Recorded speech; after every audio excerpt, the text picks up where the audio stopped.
Trian, le groupe en deuil après la de Jean-Paul Corbineau, à l'âge de 74 ans. Le mythique groupe breton de folk rock Trian est en deuil ce vendredi 16 décembre 2022 après la mort de Jean-Paul Corbineau. À l'âge de 74 ans, Jean-Paul est décédé d'une longue maladie, a indiqué son compère Jean Choquin à l'AFP. En citant la famille du défunt, on est sous le choc avec Jean-Louis, le troisième membre du groupe. Note de la rédaction. On savait qu'il était malade mais on espérait, a-t-il ajouté, alors qu'il a également confié pour Ouest France que Jean-Paul a été très courageux.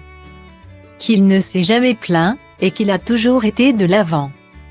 Le 11 septembre 2021, Trian faisait ses adieux au public à Nantes, avec son Kenavo Tour, marquant ainsi la fin de quelques 1700 concerts proposés en un peu plus de 50 ans de scène.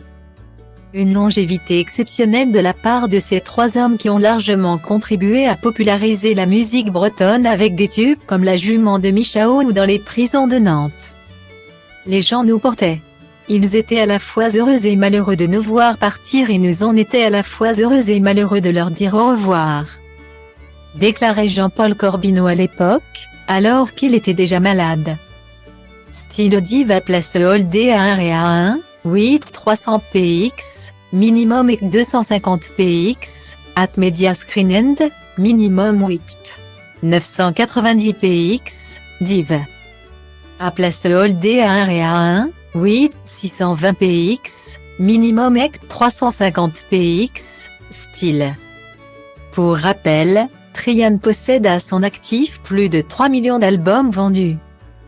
Des concerts au Zénith, à Bercy, et même au Stade de France, ainsi que dans de nombreux pays étrangers. En France, ils ont battu le record de longévité des frères Jacques, célèbre quatuor vocal. Actif de 1946 à 1982, composé d'André Bellec, Georges Bellec, François Soubirant et Paul Touraine. La première prestation du trio avait eu lieu en décembre 1970 près de Carnac, Morbihan. Devant une poignée d'amis.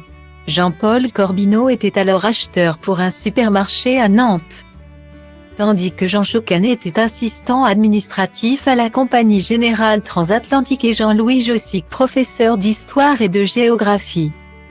Depuis, ils ont donc marqué l'histoire de la musique bretonne à vie.